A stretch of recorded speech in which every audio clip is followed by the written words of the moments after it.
Hola, buenos días. Antes de empezar el seminario, como siempre, si me pueden confirmar que se me oye, que se ve bien la pantalla, por favor, desde el chat que tenemos a la... Vale, perfecto.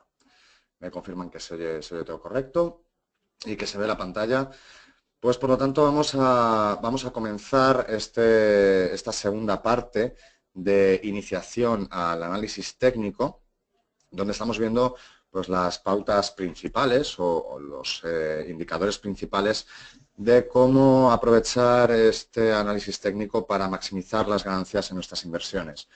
Recuerden que pueden descargar desde xtb.es, si no la tuvieran, una cuenta demo completamente gratuita, por supuesto, donde pueden poner en práctica todo lo que estamos viendo en estos dos seminarios, tanto en el de ayer, en la primera parte, como en esta segunda parte. Les recuerdo también, mi nombre es Sergio Puente, soy analista de XTB. Cualquier duda que les surja, cualquier pregunta, se pueden poner en contacto conmigo directamente a través de nuestro teléfono o a través de mi email sergio.puente@xtb.es. También, por supuesto, me pueden solicitar en el mismo email la presentación, el PowerPoint que vamos a utilizar para este seminario y que, por supuesto, lo mismo que les dije en la otra ocasión, si tienen cualquier duda, cualquier pregunta, por favor me lo pueden realizar a través del chat que tenemos en la parte de la derecha y sin ningún problema paramos la presentación un momentito para resolver todas las cuestiones. Vamos a comenzar con esta segunda parte. Ayer veíamos los fundamentos del análisis técnico, veíamos la teoría de Dow, soportes, resistencias, tendencias y hacíamos una pequeña aproximación tanto a las figuras que se pueden formar en los precios, es decir, figuras de vuelta, figuras de continuación, y también veíamos el análisis de las velas japonesas de cara a que nos den también una aproximación a posibles indicaciones de vuelta o de continuación de tendencia. En esta segunda parte, en este segundo módulo de introducción al análisis técnico, nos vamos a centrar en los indicadores y en los osciladores. En este caso vamos a tener una aproximación a los retrocesos de Fibonacci, medias móviles, bandas de Bollinger, MACD, es decir, media móvil convergente divergente, estocástico y RSI, es decir, el índice de fuerza relativa. Y por último, veremos cómo encontrar divergencias o cómo interpretar divergencias entre estos indicadores, entre estos osciladores y la formación de precios en el gráfico principal. Vamos a empezar, por tanto, con los retrocesos de Fibonacci. Tenemos que hacer, antes de meternos de lleno con esta serie, con estos retrocesos, unas pequeñas consideraciones previas para poder entender por qué se usan estos retrocesos en el análisis técnico. Pues bien, uno de los principios del análisis técnico, el segundo principio en concreto que lo veíamos ayer, nos dice que los precios se mueven en tendencias, se mueven en grandes movimientos que pueden tener una tendencia alcista o una tendencia bajista. Una vez que esa tendencia se agota, una vez que vemos que esa tendencia puede dar lugar a un cambio de dirección, hablamos de un retroceso en el precio, si venimos de una tendencia alcista, o de un repunte de precio, si venimos de una tendencia bajista. Es decir, los precios, como vemos, se mueven por impulsos o por ciclos. Por otro lado, tenemos a este señor que tenemos aquí, este cuadro que tenemos aquí dibujado, que es Leonardo de Pisa, que fue un matemático italiano y se dice que fue el primero que introdujo en Occidente la famosa serie matemática de Fibonacci. Es una serie que conoce casi todo el mundo y sobre todo a raíz de diversos libros, diversas películas que le dan bastante importancia. En realidad esta serie se construye de la siguiente manera, como vemos, se coge el 0 y el 1 como números iniciales y para añadir un número a la serie basta con sumar los dos anteriores. Es decir, cogemos el 0 y el 1, 1 más 0, 1. Para el siguiente, 1 más 1, 2. Para el siguiente, 2 más 1, 3. el 5 viene de 3 más 2 y así hasta el infinito. Es decir, cada número siguiente es la suma de los dos anteriores. Gráficamente, este matemático, Leonardo, lo interpretó como vemos en el gráfico que tenemos después. Y es que se puede crear un cuadrado de lado con cada uno de las series, ¿vale? Y que engloba a todos los anteriores. Y esta espiral, este semicírculo que tiene cada cuadrado, ¿vale? Es lo que se conoce como la espiral de Fibonacci. No vamos a detenernos mucho más en explicar esta serie numérica, porque lo que nos interesa ahora mismo es saber que existe la serie y saber también que existe un número que es el número áureo o proporción áurea. Este número áureo es conocido desde la antigüedad, es un número irracional, es decir, con infinitos decimales, exactamente igual que el número pi, y se aproxima en este caso a 1,618.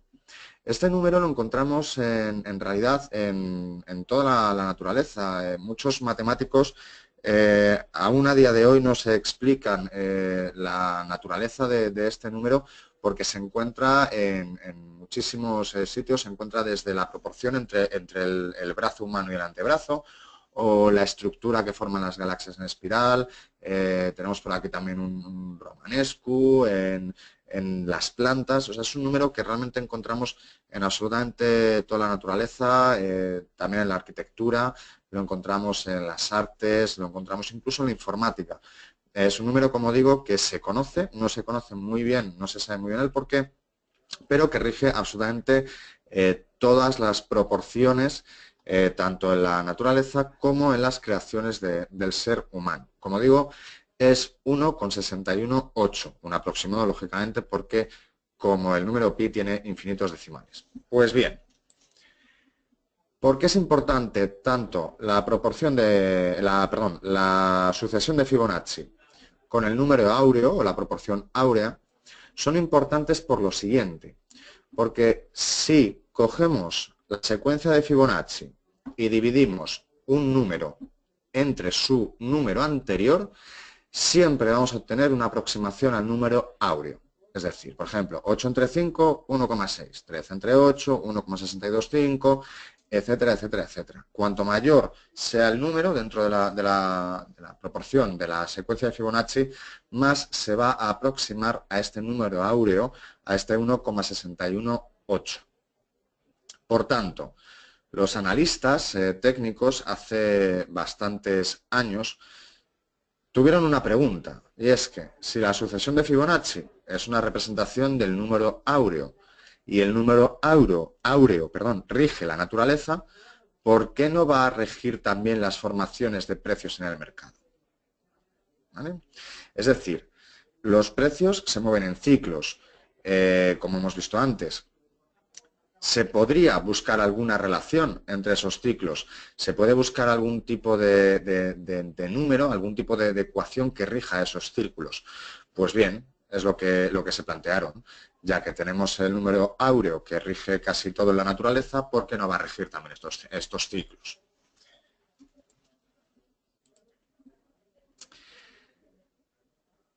Por tanto, los analistas técnicos empezaron a utilizar los retrocesos de Fibonacci, empezaron a utilizar la sucesión de Fibonacci para ver si encontraban algún tipo de relación entre la misma y los ciclos económicos, los ciclos de formación de precios o los ciclos de formación de tendencias dentro de un gráfico.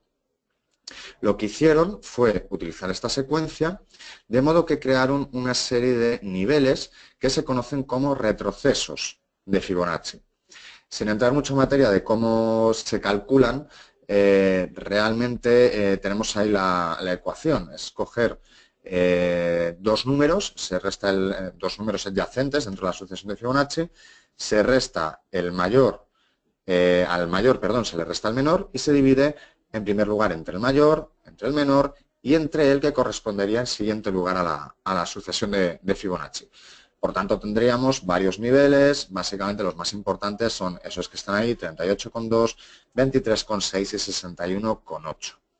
Obviamente hoy es muchísimo más sencillo hacer todos estos cálculos de retrocesos, de porcentajes de sucesión de Fibonacci, básicamente porque tenemos plataformas que nos lo hacen automáticamente. No es necesario que cojamos calculadora y empecemos a hacer divisiones, multiplicaciones, restas, porque automáticamente las plataformas de análisis técnico, como puede ser XStation, automáticamente nos dan todos estos niveles de una forma bastante visual y bastante rápida. No tenemos que hacer ningún tipo de cálculo, pero bueno, es bueno saber o al menos tener una aproximación de cómo se calculan estos niveles. Pues bien, ¿cómo se aplican estos retrocesos de Fibonacci? Teóricamente son niveles en los que los precios, los impulsos de precios van a tender a frenarse. Es decir, los impulsos o ciclos que hemos visto dentro de una tendencia, según la teoría de los retrocesos de Fibonacci, se van a mover en relación a esta proporción, a este número áureo, a esta sucesión de Fibonacci. Por tanto, lo que nos dan estos niveles son teóricos puntos de soporte y resistencia de los precios. Teóricos puntos donde un impulso alcista o un impulso bajista se va a detener para posteriormente o bien romperlo y seguir hasta el siguiente impulso o bien mantenerlo y recuperar el siguiente nivel. Es importante siempre cuando marcamos un Fibonacci, cuando marcamos unos retrocesos de Fibonacci, que la tendencia que estamos marcando, la tendencia que estamos analizando, haya llegado a su fin. Es decir, si una tendencia no ha tocado fondo, no se ha dado la vuelta, los Fibonacci no nos van a servir de nada. Primero, porque lo que buscamos es un retroceso de Fibonacci. Es decir, buscamos que toda la tendencia, todo el impulso, en este caso bajista que ha habido, ¿vale?, sea recuperado. Al contrario, si estamos lanzando el Fibonacci desde una tendencia alcista, lo que buscamos es un retroceso de toda esa subida de precios que hemos tenido con la tendencia anterior. Por lo tanto, necesitamos que la tendencia haya terminado, que haya finalizado. Una vez que esa tendencia ha finalizado, como vemos en este gráfico, por ejemplo, de nuestro índice, de nuestro selectivo, ya podemos marcar estos retrocesos de Fibonacci. ¿Cómo podemos analizar este gráfico? ¿Cómo analizamos estos retrocesos? Siempre lo vamos a marcar desde el máximo, en este caso cuando buscamos los retrocesos de una tendencia bajista, lo marcamos desde el último máximo o desde el inicio de la tendencia bajista hasta el mínimo, ¿vale? Hasta el mínimo o final de esta tendencia bajista. Tengo que hacer una puntualización. Yo en este gráfico he utilizado como referencia el punto de cierre de las velas, ¿vale? Hay personas o hay analistas que usan también la sombra. A mí particularmente me gusta más usar lo que es el cierre del mínimo, ¿vale? Porque creo que es un precio bastante más real, ¿vale? Esto ya es un poquito lo que más nos funcione o lo que más nos guste a cada uno, ¿vale? Yo en este caso lo he marcado de cuerpo, de cierre a cierre, ¿vale? Del máximo al mínimo. Y nos encontramos con varios niveles. Nivel 0, 23.6, 38.2, 50, 61.8, 78.6 y 100. Pues bien, como digo, cada nivel son puntos teóricos de soporte y resistencia. Además, en este caso vemos que lo ha cumplido bastante bien. En primer lugar, cuando este índice se ha recuperado, hemos encontrado primero que aquí, en esta zona de 23.6, ha intentado superarla, no lo ha conseguido, ha vuelto a cerrar por debajo, ha intentado superarla, es decir, se crea una pequeña resistencia. Y en el momento en el que supera este nivel, ¿vale?, nos da una buena entrada, en este caso además lo ha superado muy ampliamente, nos da una entrada buscando el siguiente nivel que se vuelve a convertir en una resistencia. Además es muy curiosa esta vela precisamente porque se mueve entre las dos, entre el nivel 23.6 como soporte y 38.2 como resistencia. Nuevamente, cuando supera nuevamente el siguiente nivel, el nivel 38.2, ¿vale?, se vuelve a repetir lo mismo. Siguiente nivel actúa como resistencia, nivel anterior roto, actúa como soporte.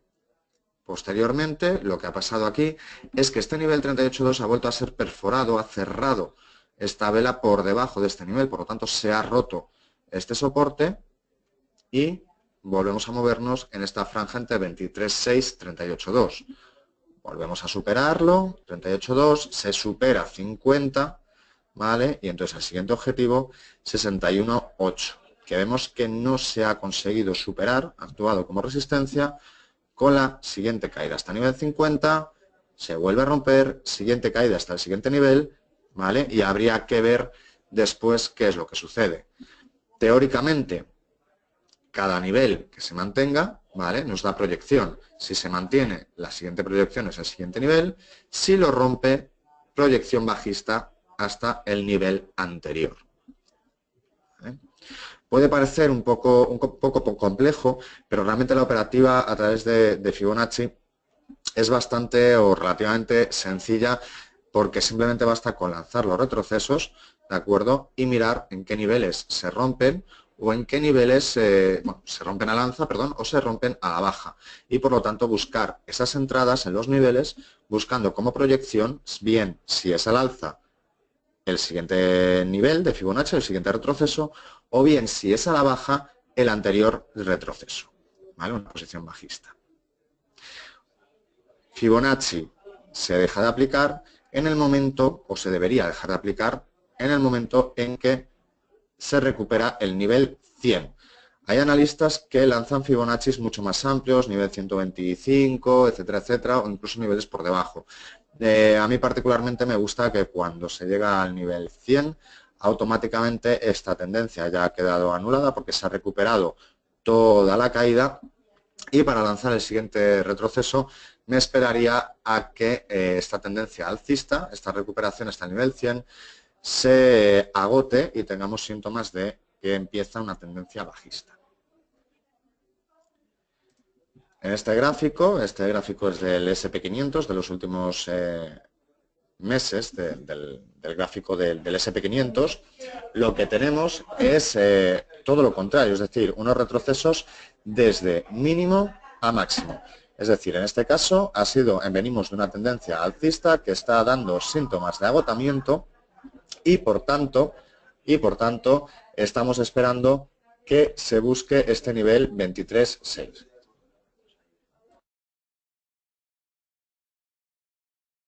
¿Vale? Cuando se llegue a este nivel 23.6, el objetivo es, si lo mantiene, seguramente volveríamos a tentar la zona de máximos. Si lo rompe, el siguiente objetivo sería 38.2. Vemos que el fundamento es exactamente igual, lo que pasa que en este caso venimos de una tendencia bajista y en el caso del SP500 venimos de una tendencia alcista que está dando síntomas, al menos principalmente, al menos ahora, de agotarse y probablemente tengamos una tienta a esta zona de 23.6 en los próximos días. ¿Vale? Una aplicación importante de los Fibonacci, ¿vale? Como digo, son estos posibles puntos de entrada, buscando las entradas en los niveles, objetivos alcistas o bajistas, es decir, buscando el siguiente nivel o el anterior nivel, posibles puntos de giro en el precio, pues lo hemos visto, ¿no? Por ejemplo, si aquí el SP500 llegara a este retroceso de 23.6, puede dar dos situaciones, o bien que lo rompa, objetivo 38.2, o bien que rebote, el objetivo vuelve a ser los máximos, ¿vale? Eso sería un giro en el precio. Confirmar una tendencia, si es que en este caso rebotara en 23.6, volviera a nivel máximo y siguiera hacia arriba, este Fibonacci quedaría anulado porque seguiríamos con tendencia alcista. Anulación de tendencia, lógicamente porque confirmar si rompe este nivel, confirmamos que la tendencia alcista se ha roto. Y objetivo de coberturas de huecos de precios. Aquí quiero hacer un inciso sobre qué es un hueco en el precio y quiero que nos fijemos en este gráfico, ¿vale? Un hueco en un gráfico es esto, es decir, entre el cierre de esta vela y la apertura de esta vela hay un trocito de precios, por así decirlo, en el que no se ha dado cotización. Imaginemos, por ejemplo, que esta vela ha cerrado a 10, la sesión mañana empieza a 11. ¿Vale? Aquí habría un euro en el que no ha habido cotización de precios. Entonces, automáticamente el mercado suele tender siempre a cerrar ese hueco, que es lo que ha pasado con esta vela. Esta vela puede tardar más, puede tardar menos, pero el mercado siempre va a tender a cerrar ese hueco, a negociar esa banda de precios en las que no ha habido negociación. Pues bien, una de las aplicaciones de Fibonacci es precisamente juntar lo que son los niveles de Fibonacci con este cierre de huecos.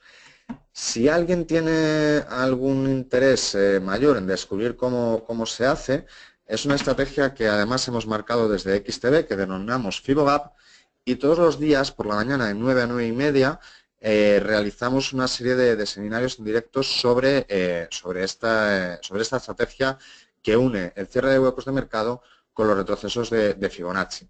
Si a alguno le interesa asistir, también nos lo puede solicitar sin ningún problema, todos los días de 9 a 9 y media, ¿vale? Hasta aquí los retrocesos de Fibonacci. No sé si alguien quiere realizarme alguna pregunta, algo que le haya quedado en el tintero sobre esta sucesión, sobre estos retrocesos. Vale, bueno, pues vamos a continuar entonces. Vale, si me preguntan por aquí, vamos a ver.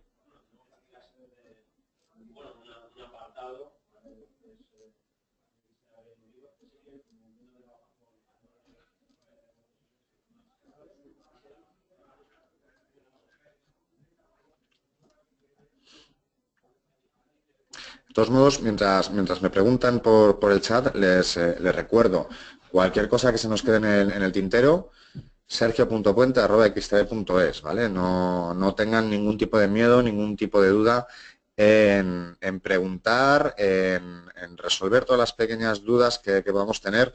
Yo siempre digo lo mismo, a mí me da mucho coraje que alguien pierda dinero por cometer errores por no haber preguntado. Desde aquí estamos para ayudar a los clientes, ¿vale? Entonces, aprovéchense de nosotros, por así decirlo. Me preguntan que si pasa el nivel 23 se confirmaría una tendencia bajista. ¿No sería mejor esperar a que se produzcan 3 máximos seguidos para confirmar la tendencia a la baja? En este caso, no, porque lo que estamos aprovechando, lo que estamos analizando es el retroceso de Fibonacci. Bien es cierto que si, por ejemplo, lo que lanzamos es una línea de tendencia, sí que lógicamente tendríamos que esperar a 3, en este caso, mínimos, menor que mínimo, perdón, o máximo menor que máximo. Pero es que eso ya se ha dado. Es decir, en este gráfico tenemos este máximo que vuelve a ser menor y este máximo que vuelve a ser menor. Son 3 máximos, cada uno menor que el anterior, seguidos. Y los mínimos exactamente igual. Mínimo, mínimo, mínimo. También tenemos 3 mínimos seguidos, ¿vale? Lo que nos dice, en este caso, el retroceso de Fibonacci es precisamente lo que hace es complementar lo que es el análisis de tendencias tradicional o el análisis de tendencia básico. Aquí ya podríamos marcar una tendencia, al menos en el corto plazo, una tendencia terciaria.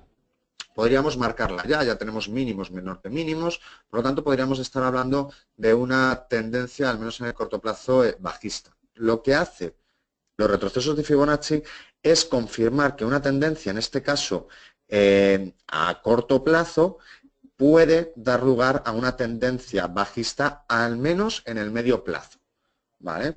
Porque en este caso estamos lanzando unos retrocesos de Fibonacci sobre una tendencia en el medio plazo que ha sido alcista.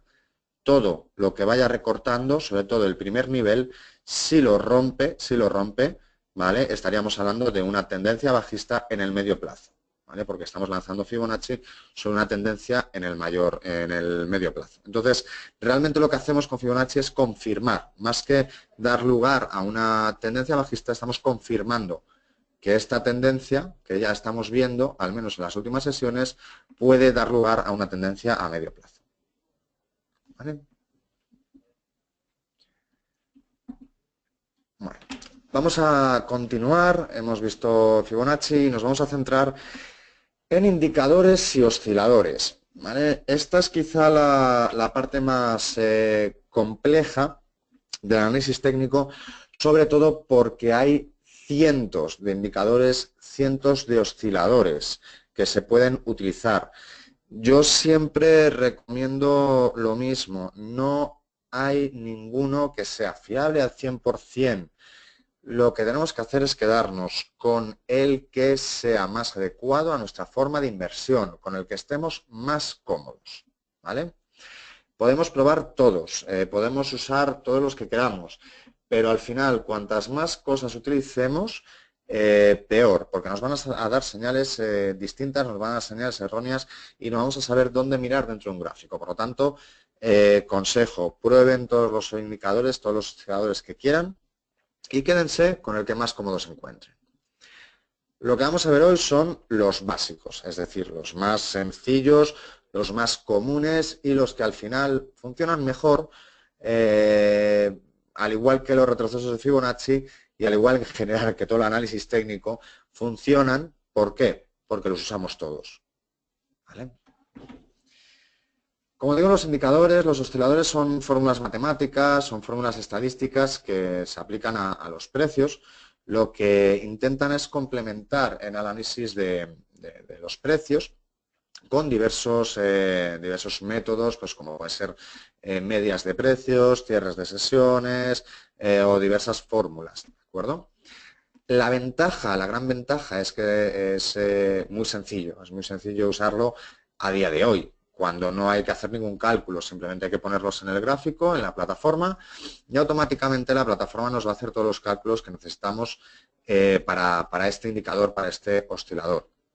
Además, suelen tener señales de compra y venta muy claras, son muy visuales y suelen ser relativamente bastante fiables si se comparan con lo que es la formación de precios, con lo que es el gráfico tradicional.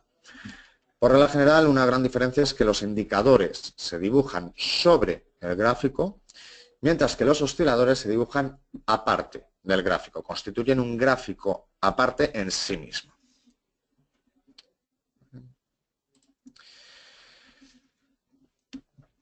Otra gran diferencia es que un indicador es un cálculo que se ha hecho a través de una o más variables en valores absolutos y un oscilador se mueve de un lado al otro. Un oscilador normalmente es una representación de un cálculo logarítmico, es decir, se mide en forma de porcentaje. De modo que un oscilador, por regla general, solo se puede mover entre 0 y 100. Sin embargo, un indicador es una representación gráfica de un cálculo simple, es decir, si cogemos una media, se me ocurre, entre 1000, una media entre 1000 yo qué sé, y 5000, ¿vale? Estaríamos hablando que la media es 3000, ¿vale? Sin embargo, si nos vamos a un oscilador, estaríamos hablando de una representación logarítmica, es decir, en un porcentaje, ¿vale? Entre 0 y 100 siempre.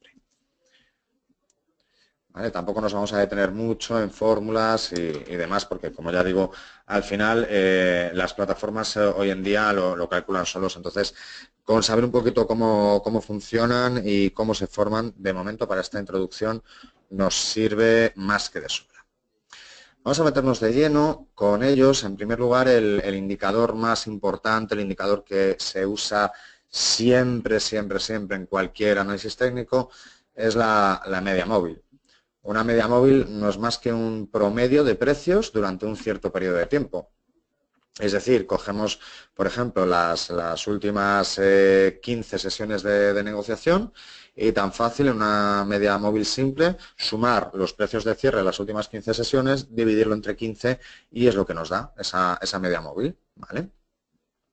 Las ventajas: reduce el ruido de mercados, es decir, reduce todos los máximos, mínimos, permite una visión más clara de la tendencia, ¿de acuerdo? Aunque retrasa un poco la actuación en el mercado. O sea, lo que conseguimos con una media móvil es eliminar, como digo, todo el ruido, todo lo que son las sombras de las velas, todos los movimientos de ida y vuelta, ¿vale? Y nos quedamos con realmente lo que nos interesa. Tiene un hándicap, tiene un fallo, y es que no anticipa movimientos, sino que los confirma, ¿vale? Es decir, confirma cuando se da un cambio de tendencia, por ejemplo. Me comentan que ¿qué se utilizaría con una media móvil? El precio de cierre, medio o de apertura, cierre, ¿vale? Normalmente se utiliza precio de cierre porque es el precio más fiable. ¿De acuerdo? Respecto a los periodos, cuanto más a largo plazo estemos analizando, estamos hablando de una tendencia o nos confirma una tendencia a movimientos de más largo plazo, cuantos más periodos utilicemos. ¿Vale? Eso es ajustarse un poquito a lo que estemos viendo. Si estamos analizando una tendencia a corto plazo porque estamos haciendo scalping o estamos analizando una tendencia a lo mejor a largo plazo, tendremos que utilizar una media móvil de más sesiones. ¿De acuerdo? Y luego importante, como digo ahí, sirve como soporte y resistencia de los precios como ahora veremos. Hay tres tipos de media móvil. Media móvil simple, lo verán en las siglas en inglés, SMA, media aritmética. Se suma, se divide y ya está. Se da la misma importancia a todos los valores. Media móvil ponderada, WMA, que es una media que da más peso, más importancia a los últimos valores de forma lineal. Y media móvil exponencial, EMA, que es una media móvil que pondera exponencialmente, es decir, el peso que se da a los datos más antiguos decrece a mayor ritmo cada vez, pero sin llegar en ningún momento a cero, ¿vale? Se otorga un peso a cada valor de una forma no lineal. Insisto, no vamos a meternos tampoco mucho en las fórmulas matemáticas de cómo se calcula, porque esto ya las propias plataformas lo hacen. Lo que pasa es que es importante saber cuál es la diferencia entre una simple, ponderada y exponencial y sobre todo conocer cómo se ven en las plataformas SMA, WMA y EMA. ¿Vale? Aplicación. ¿Cómo podemos utilizar las medias móviles? En primer lugar, sobre todo, lo que decía antes, una media móvil corresponde o forma un soporte o resistencia de los precios, ¿vale? En este sentido, si un precio cruza a su media móvil, tenemos que tomarlo como un cruce a una resistencia o a un soporte. Es decir, si se cruza el precio de abajo hacia arriba, ¿vale? Es como si fuera la rotura de una resistencia, por lo tanto va a ser una señal de compra. Si se cruza de arriba hacia abajo, igual que si se rompiera un soporte, por lo tanto va a ser una señal de venta, ¿vale? Por otro lado, siempre se suelen utilizar dos medias, ¿vale? Una a corto plazo y otra a largo plazo. Esto ya pues un poquito como se prefiera, 14 y 200 sesiones, por ejemplo, o 20 y 100, ¿vale? Esto, insisto, es quedarnos un poquito a lo mejor con lo que más cómodos estemos, ¿vale? Normalmente siempre, como digo, se suelen poner dos tipos de medias, una a corto plazo y otra a largo plazo. El cruce entre medias, ¿vale?, puede indicar un cambio de tendencia. Es decir, si la que tenemos a corto plazo es mayor, ¿vale?, supera a la señal de largo plazo, quiere decir que se está acelerando, en este caso, una tendencia alcista, ¿vale? Por lo tanto, vamos a tener una señal de compra. Si la tendencia a corto plazo es menor, cruza a la baja la señal de largo plazo o la media de largo plazo, es que se está desacelerando la tendencia alcista o estamos cambiando a una tendencia bajista, por lo tanto será una señal de venta. Yo lo que les recomiendo es que prueben, como digo, con diversos valores de medias de corto plazo y de más largo plazo.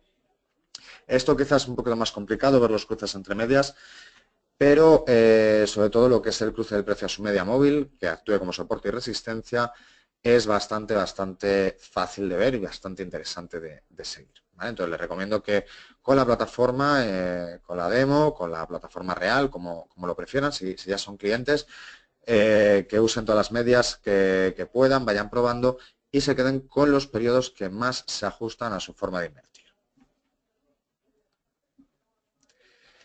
Segundo indicador importante, bandas de Bollinger. Las bandas de Bollinger no son más que una media móvil, que es la línea intermedia, ¿vale?, y unas desviaciones típicas, una superior y otra inferior. No voy a entrar tampoco en cómo se calculan matemáticamente esas desviaciones, ¿de acuerdo? Se puede utilizar de dos formas, como un indicador de tendencia o bien como una alerta de volatilidad aplicada a la gestión del riesgo dentro de la cartera, ¿vale? Lo vamos a ver en esta diapositiva. Como un indicador de tendencia, si tras una pausa del activo, es decir, si cuando un activo se para en el precio, tiene menor volatilidad, en este caso, lo que sucede es que se estrechan las bandas, ¿vale? Por ejemplo, aquí, ¿vale? Aquí vemos un estrechamiento de las bandas, aquí es muy amplio la diferencia y aquí se estrecha. ¿Por qué? Porque los precios se mueven alrededor de la media móvil, de la banda o de la línea intermedia, ¿vale? Cuando esto sucede, si el precio cruza una de las bandas, se espera que la tendencia continúe, ¿vale? Y tras un fuerte movimiento, el precio suele revertir a la media, actuando como soportes y resistencias cada una de las líneas. Es decir, aquí vemos, por ejemplo, que se ha cortado, ¿vale? esta banda, ¿vale? Entonces, cuando esta banda es estrecha, cuando la banda es estrecha, lo que se intenta o lo que se supone es que la tendencia vaya a continuar, en este caso una tendencia lateral, ¿vale?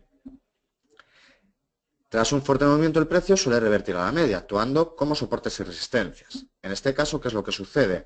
Aquí, por ejemplo, se acelera bastante lo que es la caída de precios, ¿vale?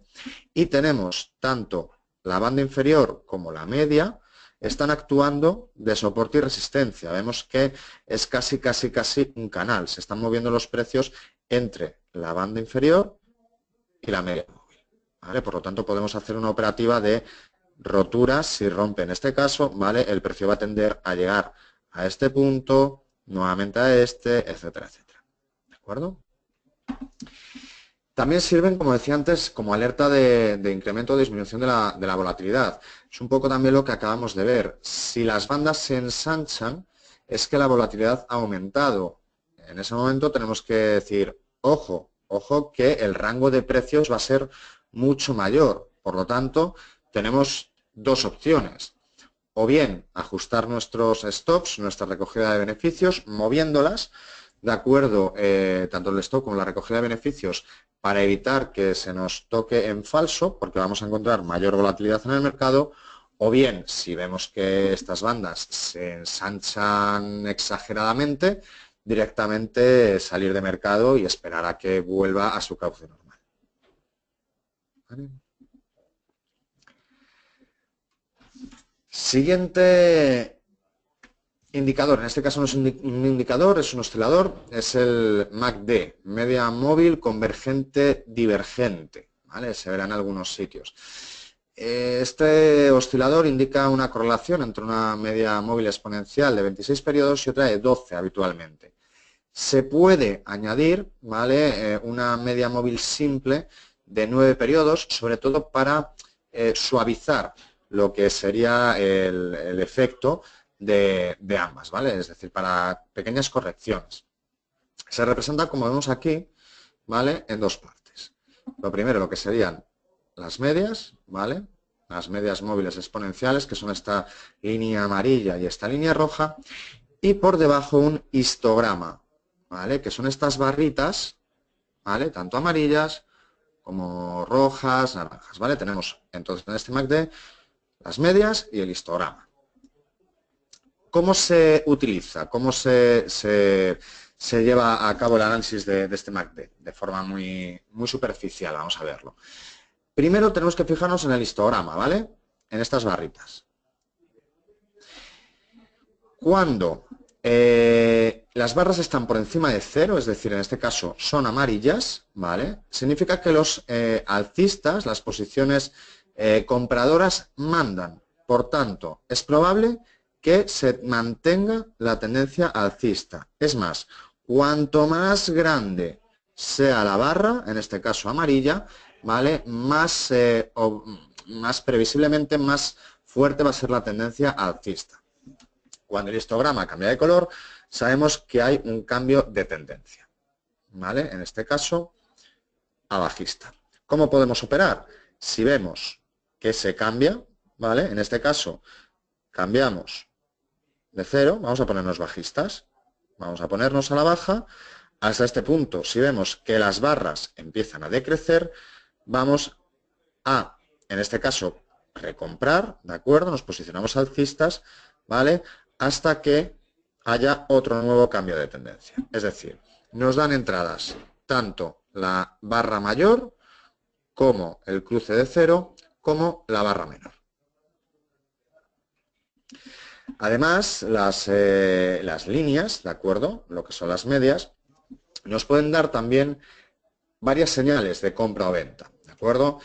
Podemos comprar cuando ambas superan el cero, ¿vale? Por ejemplo, en este caso, ambas han superado el cero, por lo tanto es una señal de compra, ¿de acuerdo? O con los cruces de una u otra, ¿de acuerdo? Vamos con el siguiente oscilador, que es el estocástico. Este es quizá un poquito más complejo, o es el oscilador, desde mi punto de vista, más complejo y sobre todo más difícil de calcular. Es un gráfico, ¿vale? Se muestra en un gráfico en forma de porcentaje que oscila entre el 0 y 100 con el punto medio 50, ¿vale? Este gráfico, que lo tenemos aquí, ¿de acuerdo? Lo que indica estos porcentajes es el porcentaje de sesiones en los que el precio ha sido más alto o más bajo. Es decir, si encontramos el estocástico en cero, indica que el precio de cierre de esa sesión ha sido el precio más bajo de las últimas X sesiones. Si se encuentra el nivel 100, indica que el precio ha sido el más alto de las últimas N sesiones. Si nos encontramos, por ejemplo, en el nivel 50, indica que el precio ha sido el 50% el 50% de las veces de las N sesiones ha sido inferior y el 50% ha sido superior, ¿vale? ¿Cómo se representa este estocástico? Vemos aquí que son dos líneas, ¿vale? Una verde y otra roja. En algunas plataformas encontrarán una línea continua y una línea discontinua. Nosotros lo representamos como una línea verde y una línea roja. Nos parece de una forma más visual de verlo, ¿vale? Tenemos una línea continua que es la verde, que se denomina línea K, y una línea roja, que es la línea D, ¿de acuerdo? Y es una media móvil simple de 3 días. Adicionalmente, se dibujan el nivel 20 y el nivel 80. ¿Vale? No se preocupen porque como luego todo esto me lo pueden solicitar para leerlo más detenidamente, lo van a poder ver perfectamente. ¿Cómo se utiliza? Señales de compra y venta. En primer lugar, por el cruce del indicador verde con su media móvil. ¿Vale? En este caso, por ejemplo, vamos a verlo aquí. ¿Vale? El indicador, ¿vale?, cruza a su media móvil al rojo a la baja, señal de venta. En este caso el indicador cruza al alza a su media móvil, señal de compra. ¿Vale? Si el indicador cruza por debajo, hacia abajo, venta. Si el indicador cruza por encima, compra. Y se mantiene así hasta que vuelven a producirse cruces entre indicador, insisto, línea verde, y la media móvil, línea roja. ¿Vale? En los valores extremos del estocástico también se produce unas señales, es decir, muy fácil. Si vemos aquí que llega a 0, ¿de acuerdo?, podría ser un buen momento de compra, porque es lógico que tienda a subir. Igual que aquí, por ejemplo, vemos en los 2 puntos, 3 puntos en los que ha llegado a 100, ¿vale? Podríamos haber puesto una señal de venta, una entrada en corto, y vemos que además se suele cumplir bastante bien porque oscila, ¿vale? Siempre va oscilando entre el nivel 100 y el nivel 0. Por la identificación de divergencias, eso lo veremos más tarde. Y también se puede tener señales con los cruces entre el estocástico y su media móvil, ¿vale?, que es lo que veíamos antes, perdón, y los valores extremos de 80-20, ¿vale? Esto es un poquito, como veremos luego en el RSI, lo mismo. Cuanto más cerca de niveles 100, ¿vale?, más posibilidades hay de que vuelva a ponerse entre el 80 y 20, y si cruza el 20, más posibilidades hay de que vuelva al 20-80. Me preguntan si todos los indicadores y osciladores que estamos comentando es bueno usarlos en time frame superior. No sé exactamente muy bien a qué se refiere. Imagino que se referirá sobre todo a lo que a lo que sería el ámbito del gráfico, ¿no? Es decir, o sea, si es bueno usarlos en el corto plazo o en el largo plazo. Vale, sí, perfecto, vale. Se pueden usar en cualquier tipo de gráfico, ¿vale? Tanto intradía como a medio plazo como a corto plazo. En principio son válidos tanto para gráficos de una hora como para gráficos de una semana. Además, los osciladores automáticamente lo que hacen es calcularse en relación a los periodos, no en relación a los días. Es decir, si ponemos un gráfico intradía, por ejemplo, en velas de una hora, la media móvil no va a ser la media de las últimas sesiones, sino de los últimos periodos de una hora. Por lo tanto, son completamente válidos para cualquier ratio temporal. ¿Vale? Hemos visto el estocástico, ¿de acuerdo? Y vamos con el último gran oscilador y desde mi punto de vista el más sencillo de ver y el más sencillo de seguir, el RSI, el índice de fuerza relativa. Similar al estocástico, ¿vale? Diferencias, menos agresivo, es quizá más tranquilo, por tanto es capaz de adelantar, quizá con un poquito más de retraso, pero con mayor precisión, un cambio en la tendencia, ¿vale? ¿Cómo se calcula? Se tiene en cuenta si los cierres son superiores o inferiores al inmediatamente anterior, ¿de acuerdo? Normalmente se toman 14 periodos. Lo hemos dibujado en el siguiente gráfico, ¿vale? Consiste en unos niveles porcentuales, habitualmente 100, 70, 30 y 0, ¿de acuerdo? ¿Y cuáles son las señales? Las señales es muy fácil de ver. Si estamos por encima de 70, estamos hablando de que en el mercado hay una sobrecompra. Se está comprando, está demasiado, ¿de acuerdo? Para que el precio lo soporte en lo que es el rango temporal, ¿de acuerdo? El 30 estábamos hablando de una sobreventa, por lo tanto estaríamos hablando de una fiebre vendedora que tampoco se puede soportar en el rango temporal. Por tanto, señales. Si el RSI está por encima de 70, ¿vale? Buen momento para ponernos cortos, para vender. ¿Por qué? Porque, insisto, tenemos una sobrecompra y lo más probable es que el mercado vuelva a sus cauces normales. Si el RSI está por debajo de 30, está habiendo una sobreventa excesiva y, por lo tanto, es buen momento para ponernos alcistas porque lo más probable es que se vuelva a ver una fuerza relativa más ponderada entre lo que son los compradores y los vendedores. Me preguntan qué indicadores se complementan entre sí.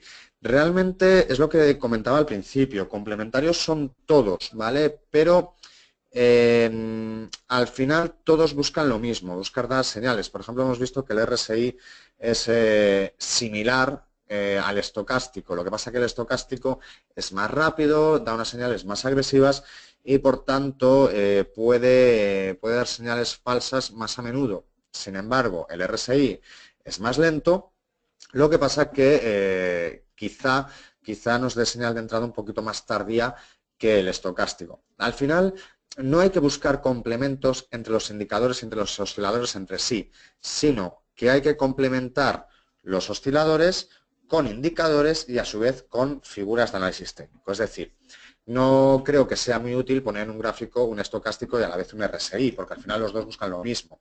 Entonces, lo que recomendaba al principio, vamos a quedarnos con el que más nos guste, con el que más se adapte a nuestra forma. Vamos a probarlos, vamos a utilizarlos en plataforma demo, vamos a utilizarlos en diversos análisis y al final nos vamos a dar cuenta de que nos encontramos más cómodos o bien con el estocástico o bien con el RSI. Una vez que hayamos elegido uno de los dos, sí que ya lo tenemos que complementar con una serie de indicadores, bien medias móviles, bien bandas de Bollinger, bien cualquiera de los cientos de indicadores que hay en el análisis técnico y a su vez lo complementamos, ¿vale?, con lo que sería las figuras, el estudio de los patrones armónicos dentro del gráfico. Por lo tanto, tendríamos tres niveles. Gráfico, que es lo que vimos ayer, indicadores, Fibonacci, media móvil, bandas de Bollinger, nos quedamos con 1, con 2 como mucho, y por último con estos osciladores, ¿de acuerdo?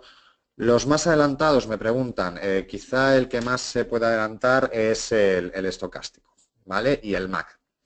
El MACD, por así decirlo, entre los tres que estamos viendo, estocástico, MACD y RSI, el más adelantado sería el estocástico, después el MACD y por último el RSI, que es quizá el más lento, es el menos agresivo. ¿Vale? Por último, para terminar, importante también, divergencias, ¿vale? ¿Qué es una divergencia y cómo entender las divergencias? Una divergencia se da cuando un indicador, un oscilador, nos da mínimos crecientes, por ejemplo, en una divergencia alcista, mientras que el precio está haciéndolo al revés, nos está dando mínimos decrecientes. En una divergencia bajista sucede lo contrario, dado que un oscilador lo podemos analizar exactamente igual que un gráfico, podemos también marcar tendencias, aparece una divergencia bajista cuando un indicador hace máximos decrecientes, pese a que el precio muestra máximos crecientes. Tengo aquí un gráfico preparado, además con lo que hemos visto antes, con el estocástico que hemos visto antes, y en este caso vemos aquí cómo el estocástico, que digo, se puede analizar exactamente igual que un gráfico, ¿vale? Estaba haciendo en este punto mínimos crecientes, mientras el precio estaba haciendo mínimos decrecientes, ¿vale? Esto es una divergencia. Es una divergencia, por ejemplo, no sucede aquí, porque aquí, mientras el precio está haciendo mínimos decrecientes, el estocástico también está haciendo mínimos decrecientes. Pero aquí no. Aquí vemos que este mínimo es mayor que este mínimo, ¿vale? Mientras los mínimos, en paralelo, ¿de acuerdo?, en el gráfico eran decrecientes. Por lo tanto, esto es una divergencia, ¿vale? Divergencia entre el gráfico y su oscilador. ¿Cómo se suele resolver en casi todos los casos? Si es una divergencia alcista, ¿vale? Es decir, el estocástico en este caso hace una tendencia alcista y el gráfico una tendencia bajista, siempre o casi siempre va a tener razón el indicador, ¿vale? Por lo tanto, esto es señal de que va a cambiar la tendencia, ¿vale? Si lo viéramos al revés, si vamos a imaginar que el gráfico estuviera haciendo mínimos crecientes y el oscilador decrecientes, es también una señal de cambio de tendencia, pero en este caso a la baja, ¿vale? Entonces, en este caso, por ejemplo, en este gráfico que he puesto aquí, lo vemos muy claramente que mientras el estocástico, porque he cogido este oscilador, divergencias puede haber también con el RSI, con cualquier oscilador, ¿vale? Entonces, en este caso el estocástico estaba haciendo una tendencia alcista, aquí bajista, resultado, tiene razón en este caso el estocástico y supone un cambio de tendencia, ¿vale? Hasta aquí el estudio muy básico, ¿vale? De algunos indicadores. Me piden si puedo decir algo del momentum. No es, ahora mismo no es lugar, ¿vale? Hemos buscado los indicadores, los osciladores más sencillos. Este seminario es de una iniciación muy básica, ¿vale? Al análisis técnico. No obstante, si quieren alguna aclaración sobre algo de lo que hemos visto, tanto en este segundo seminario como el primer seminario, si quieren algún otro tipo de ideas sobre, como me preguntan, sobre el momentum, sobre cualquier otro indicador oscilador de los cientos que existen en el análisis técnico, como siempre, email sergio.puente@xtb.es, me pueden llamar a la oficina 915-706-705 sin ningún tipo de problema.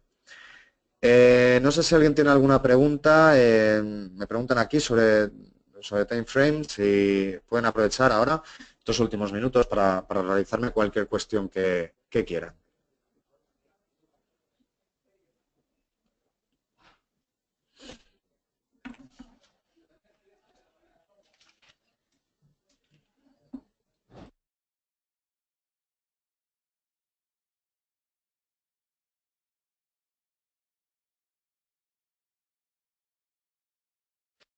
Me preguntan cuántos time frame utilizo para analizar gráfico. Depende de la operativa que quiera hacer. Yo habitualmente lo que hago es ir de más a menos, ¿vale? Siempre me gusta empezar con un gráfico, a ser posible, diario, para ver, diario o incluso semanal, para ver la tendencia primaria, lo que veíamos ayer, ¿vale? Una vez que tengo identificada la tendencia primaria, suelo pasar a un gráfico de 1 hora, ¿vale? Para ver la tendencia secundaria o incluso de 4 horas, para posteriormente pasar a un time frame de 15 minutos, ¿de acuerdo? Entonces, un poco también depende de la operativa que vayamos a hacer. Yo no puedo plantear una operativa, no puedo analizar un gráfico en 15 minutos si lo que quiero es tener una posición de fondo, si lo que quiero es posicionarme en acciones o en algo durante 3 meses. ¿Vale? No puedo hacer ese análisis. Siempre hay que tener en cuenta que el time frame debe acompañar a nuestra operativa. Si lo que quiero es hacer un scalping, tampoco tiene sentido que yo haga un análisis en un gráfico, pues ya no digo diario, o sea, sino simplemente de hora. Yo no puedo hacer un scalping sobre un gráfico de 1 hora. Me tendré que poner 1 minuto, 5 minutos o como mucho 15.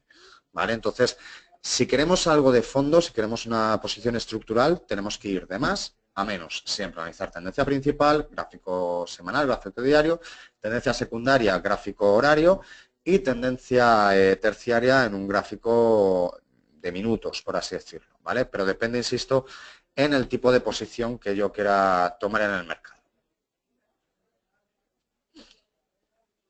¿Vale? Me preguntan que qué considero largo, corto y medio plazo dependiendo de time frame. Lo que acabo de comentar, largo plazo, estaríamos hablando de gráfico diario, gráfico semanal. Una posición para mí de largo plazo, estoy hablando de varios meses. Medio plazo estaríamos hablando de semanas, por lo tanto yo analizaría el gráfico en diario y horario, ¿de acuerdo? Para mantener una posición en el medio plazo, pues estamos hablando de 1 semana, 2 semanas, ¿vale? Y corto plazo, yo estaría hablando de o bien 1 o 2 días como máximo, o bien una operativa intradía, por lo tanto el gráfico a analizar en este caso como mucho sería, si quiero una tendencia de fondo de 1 hora, y para analizar lo que es la entrada, estaríamos hablando de 15 minutos, 30 minutos. ¿Vale?